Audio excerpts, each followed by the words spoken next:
welcome to another fantastic edition of Smell the Coffee. Today is Monday, the 6th of October, right? Am I right? Yeah, we're in October, guys. The year has flown by so fast. This year was fast. Yeah, and tomorrow, if I'm not mistaken, I hope I'm not mistaken, tomorrow is the beginning of the Hallelujah Challenge. So basically what happens at the Hallelujah Challenge is a Christian activity or engagement, if I can put it in layman terms. So what happens is that people all over the world wake up like at 12 midnight, and then they pray, they sing, they worship, and all of that. So the leader of this challenge is Pastor Nathaniel Bassi. He is Nigerian, and basically the whole idea of, the Hallelujah Challenge comes from the book of Acts. I can't remember the verse now, but yeah. So those of you who are spiritual, those of you who want to be in touch, in tune with your spirituality, I think it's a good challenge to be part of. So it happens twice a year. We did one at the beginning of the year, and this is now to close off. To close off the year. So I did the one earlier, and I can tell you, you definitely reap the results. Really? Yeah. Wow. So it lasts for how long now, the challenge? I think we did it for 7 days. I'm not sure. So let's say if you start tomorrow, then it will end. They'll tell you when to end. There's like a calendar. So what happens is they tell you when to start. They tell you what to do during that time. During that time, they give you the scriptures to read, what you pray for, and so forth and so on. So basically, it's on YouTube. You can follow the midnight. And if people are interested, just go on YouTube, put in Hallelujah Challenge, and then obviously all the details will be there. And I see now that the year is closing off, there's just all this like challenges popping up. I think on TikTok there's the Great Lock-In Challenge, where for the next 3 months of the year, you're just locking in on your goals, whatever it is. Let's say if it's your body goals, you're locking in. You are doing, if you always wanted to do the 75 Hard Challenge, this is the time to do it. Like literally, closing off the year on a very disciplined note prepares you for the next year. Yes. Do you get what I'm saying? Yeah. So if you're able to be disciplined in December, then you can tackle whatever January or what have you the next year brings for you. So I think it's really a great thing to join any of these challenges. And if you're interested in the Hallelujah Challenge, I would definitely like... I highly recommend Hallelujah Challenge. I highly recommend. So it's 12 midnight, but depending on the time frames for different people. Yeah, depending on the different time zones for different people. So in Namibia, that would be 1. So you go on YouTube at 1, you find the video. I think if you just type in Hallelujah Challenge, and then you just do what the people are doing. If the people are singing, you sing along. If the people are praying, you pray along. Yes. Just listen. Yeah. No, I like that. I definitely like that. And it's just one of the things to just... We got to cultivate mental fortitude. Who said that? It's a boxer, who said that? I don't know. Some boxer who said something like that. But yeah, anyways, like everything, they do say that everything comes from within, and it sounds so cliche, né? But everything really comes from within. Like really, like you'll be there. Like I know there are some things that I was applying for, and I was applying, just getting rejected. And then when I started, doing the inner work, people will call me up, hey, we were thinking for you for this thing. And I'm like, how do you even know me? You know what I'm saying? I've been applying to different whatever. Nobody is reaching out. It's not working out. But the moment I align and I'm doing the inner work, opportunities are just coming up to me. But it's not even about just the opportunities. It's also about who you show up into the world. You have to show up like who you think you are, or like who you want to be. Exactly. If you want to be the next big superstar, you better show up as such. And some of this cliche advice, in the long run, really works. It really, really works. Don't just say fake it till you make it. Yes. Fake it till you make it. Be authentic. Some of these things, as much as we think, oh no, everybody we're says tired that. of it. Drink water for good skin. Yes. It's cliche, but it works. It does. It really works. It does. But nonetheless, we will be right back where we are going to be talking about Didi, and some other interesting news. Stick around.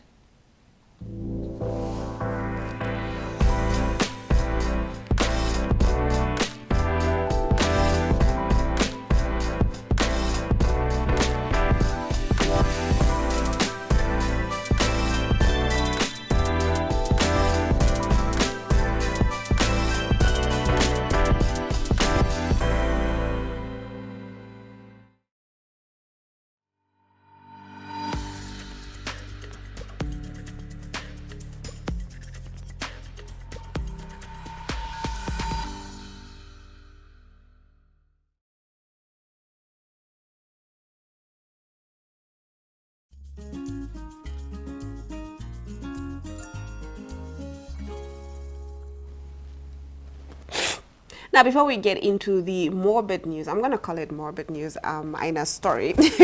I want to start us off with some really like light-hearted, very good news. And it's also from my favorite artist when it comes to the rap genre. And that is STC. Now, STC is working on a deluxe version of his album titled Free and plans to upload all a cappellas. He challenges producers, guitar players, pianists, violinists, and other musicians to reproduce these songs. The best fan-produced tracks, as voted by the public, will replace some of the original production on the deluxe album, giving it a fresh feel. Now, beyond just producers, STC is also encouraging other artists like rappers and singers to participate by adding harmonies, cutting vocals, or remixing the tracks. He also invites original producers from the album to re-contribute if they feel they can enhance the songs now that they know what they sound like. STC did express immense gratitude for the album's success, highlighting its global charting, reaching #1 in 12 countries, surpassing 2 million monthly listeners on Spotify, and approaching 5 million followers on Instagram. He thanked everyone who has supported the project. This is what you do when you're successful, guys. This is what you do. You see that I have an album, it did so well. Yeah. So you invite other people to collaborate on it. I love him. He did. I love that for him. I love that for him. Like, I think he has been so quiet. I haven't heard. No, he does have anything quite from a few him things. In a. I would know because I'm a fan of him. Oh, okay. I think is he still with his girlfriend? Yeah, they had a baby. Oh, they had a baby. It was so cute. I don't know if they're still Oh. together, but I know the last time I checked in on that relationship, they had a baby. Oh wow. And he's just one of those rappers that is living a very authentic and a very. It's drama-free, I want to say. I think he's very disciplined. And like one of the key to success is definitely discipline. You have to be disciplined if you want to make it in life. Well, from one music story to another music story.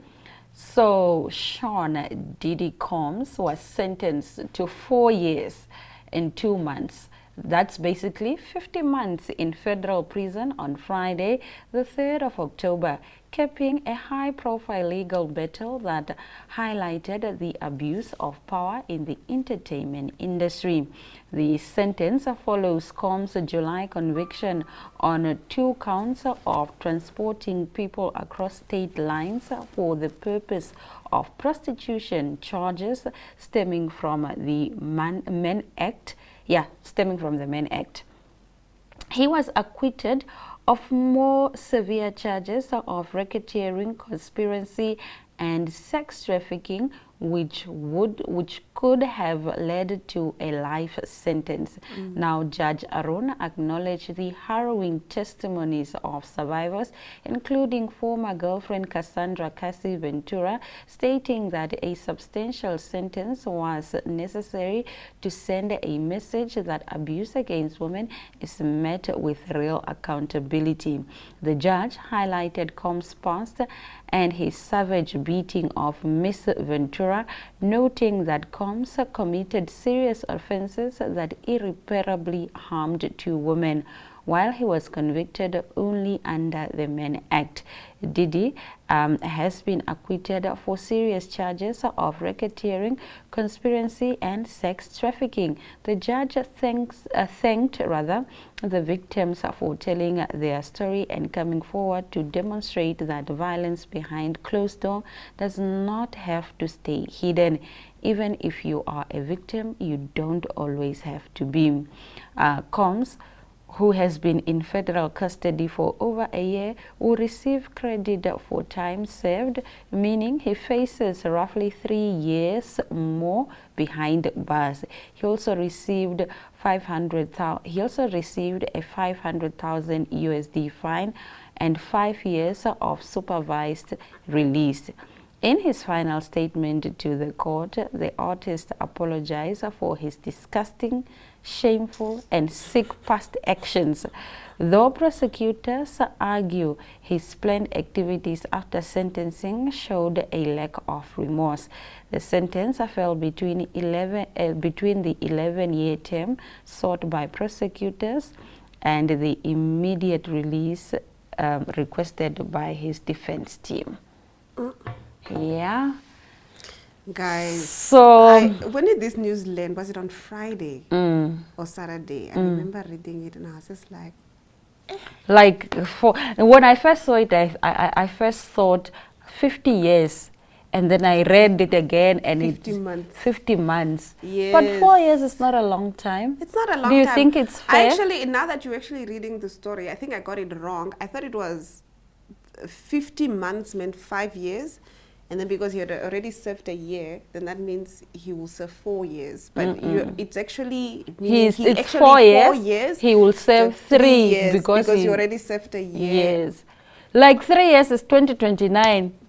And you can also get out on probation after you did half of your sentence. So after a year and a half, so it's not even 2029, you're even far away. But so it's after maybe 2027, maybe. But still, everybody thinks he's guilty.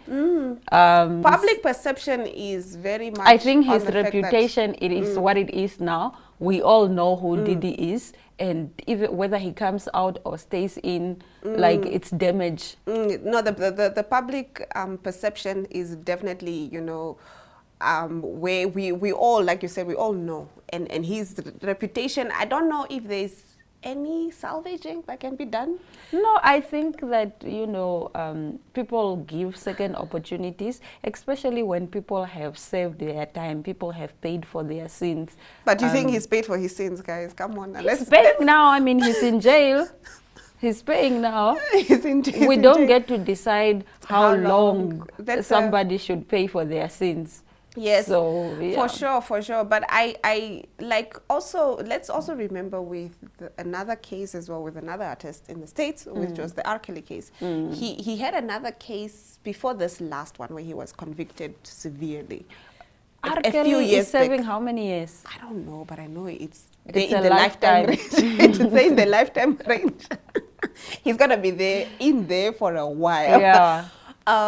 But he had another case where he was involved with a minor or whatever, and then he got acquitted of that one. So the public was like, man, we've been knowing about this man and he's been getting away with it and whatnot and whatnot. And now he's acquitted of this crime where it seemed very obvious that he's really in the wrong. And then was it a few years later, 10 years later or something? All those things came up and there was enough proof to send him to jail for I was just thinking. So sometimes the long arm of the law is long for a reason. So it is that. Yeah. Nonetheless, let's have a look at, this exciting bodybuilding interview. I'm going to keep it as a secret because, I want to surprise you. You will be shocked to learn who's joining us on today's episode.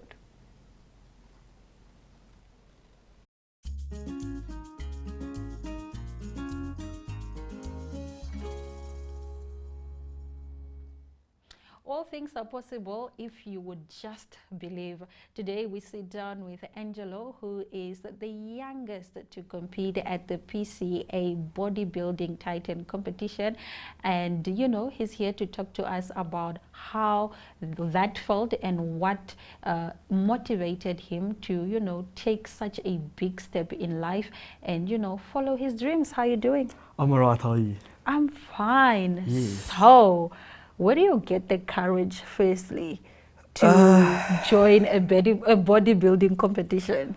The thing is, I've always wanted to do it. So, you know, you look at guys in movies saying Arnold and all of those big characters and you're like, yo, I really want to be like that, be built like that.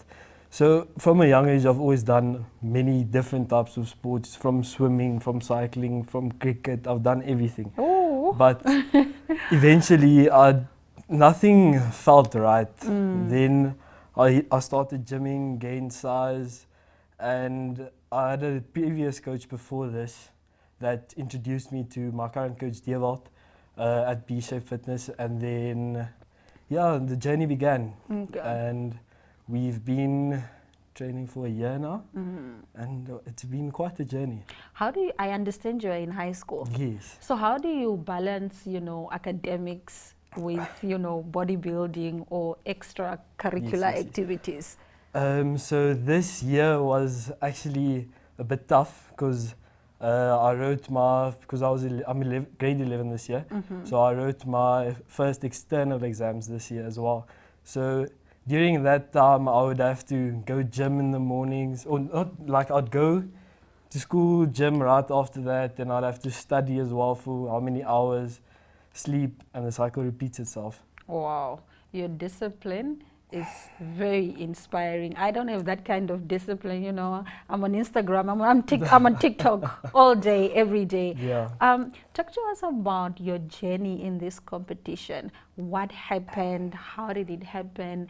I've never been to a Yes. bodybuilding competition, so I'm interested in knowing each and everything that happens step by step. Okay. So let's start from the beginning. So beginning of this year, we started with a phase called bulking. So bulking is basically when you put on size. So you put on fat as well, but mainly muscle.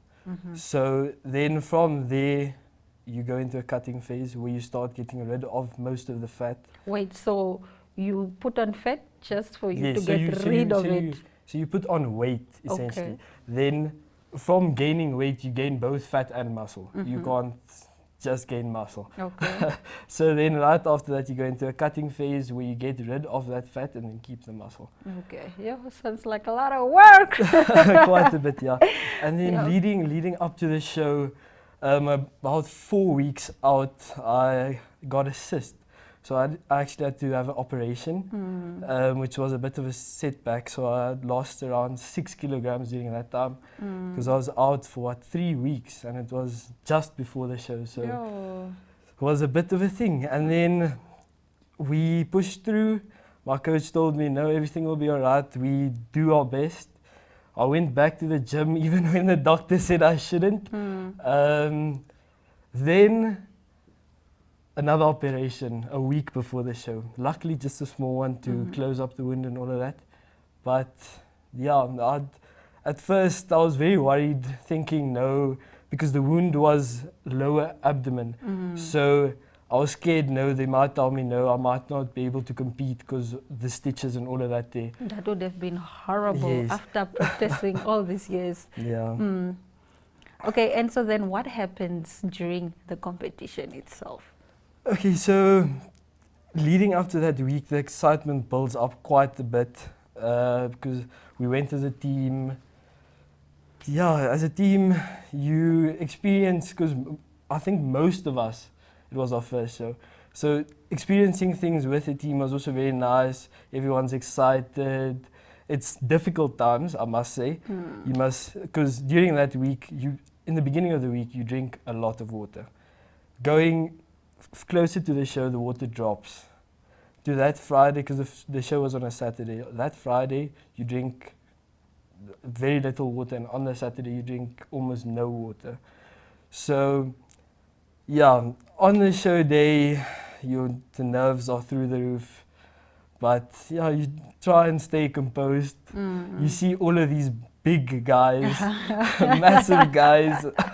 But you're like, okay, no, let me, I worked so hard, let me just go do my best. And I must say, on stage, because I stood 2 lineups, I stood junior bodybuilding and then first timers bodybuilding. My first lineup was interesting, to say the least. To say the least. Because I cramped up quite a bit. And it wasn't ideal, but I enjoyed it, especially the one after that. The second lineup I really enjoyed it. What happens in these lineups? I'm following your story, Yes, and yes. I'm visually, putting it together piece by piece. So we are now on stage. What happens on stage? What is this lineup? Okay, so a lineup is basically, so all of the guys in your category. So you stand in a row, then the judges will tell you, no, do that pose, do this pose. It's a workout by itself, because you have to stand there, flex every time, so like 60 seconds per pose. Yeah, but the thing is, you prepare for it. So you enjoy it in the moment. Yeah. Before that, not that much, but yeah, we forget about that part. Yeah, in the end, if you did the things you had to do before the show will go smoothly. The show will go smoothly. Okay, let's talk about the importance of teamwork. Since you've mentioned that you travel with team members from Namibia, how is teamwork and collaboration so important, and what have you learned in this team that you would apply for the rest of your life? So what I would say is, bodybuilding is an individual sport. So having a team was a bit weird in a sense, because it was actually nice, because everyone is going through the same situations that you are experiencing, and then you can also talk to them. They're like, okay, no, but I'm doing this so that I'm not that tired at night or something like that in the morning. Then you take tips from each other, you help each other, and at the end of the day, you create friends for life. In my mind, I think bodybuilding is a confidence booster. Yes. Are there any insecurities within you?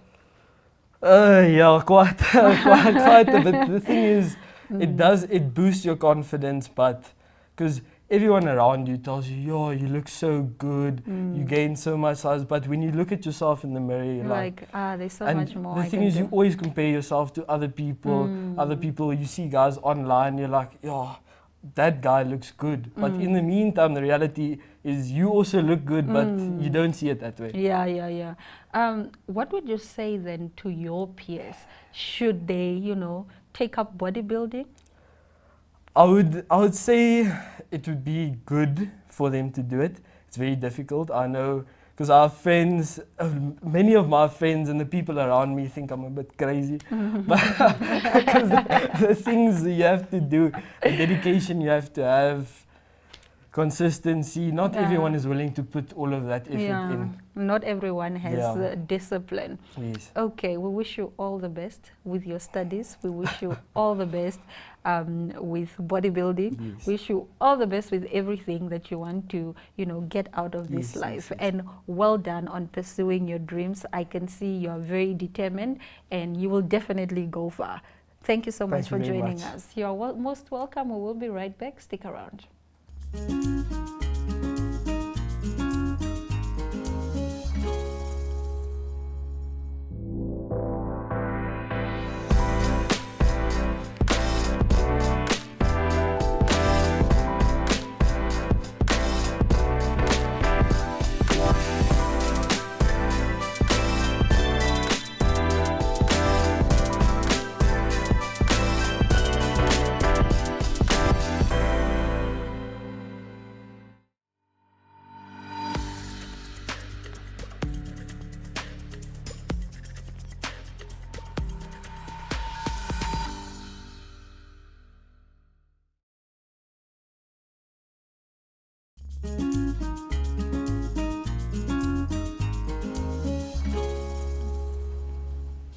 Well, that is all the time we had for you this morning. Tomorrow, same time, same place. It's a date.